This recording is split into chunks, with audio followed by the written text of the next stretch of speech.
and long-term care. A month ago, I introduced my private member's bill to bring more transparency and accountability to the College of Physicians and Surgeons of Ontario. Since then, I've heard from people across our province.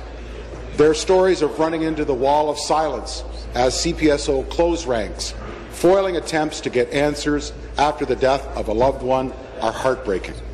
But they've convinced me something needs to change. But the reality is, 3% of private members' bills introduced here have received royal assent since 1975.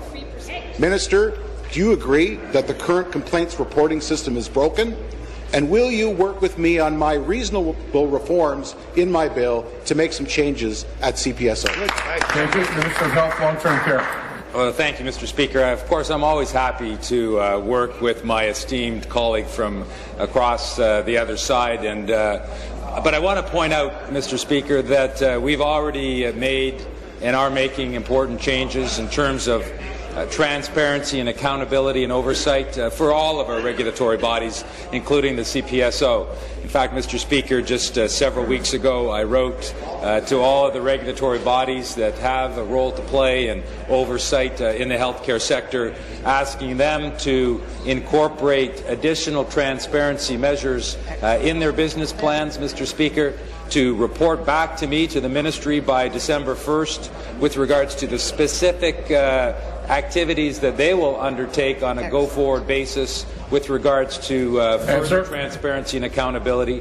I believe it's good for the colleges, it's certainly good for our health sector, and it's good for Ontario, Mr. Speaker. Q supplementary. Thanks very much, Speaker. Back to the Minister. Minister, I know you're a doctor, but I think we have to acknowledge that the system is broken, and you have the authority to fix it. Media reports indicate that just 2% of the 2,294 complaints investigated by CPSO last year were publicly available. What about the other 98%? Shouldn't the veil of secrecy be lifted from those investigations? Only you have the power to give Ontarians the information that CPSO won't do voluntarily. The buck stops with you. My question is, are you going to stand up with patience and transparency, or are you going to close ranks with fellow doctors and the CPSO? Minister.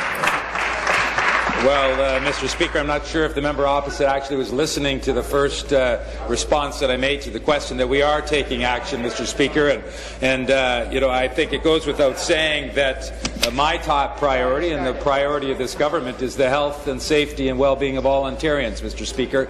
The mandate of the CPSO, of the College of Physicians and Surgeons of Ontario, as with all regulatory bodies in the health sector, is that same objective, the health, safety, protection of Ontarians. And I know that the CPSO and the other bodies are working diligently towards that object, Mr. Speaker, but we are not standing still on this issue whatsoever.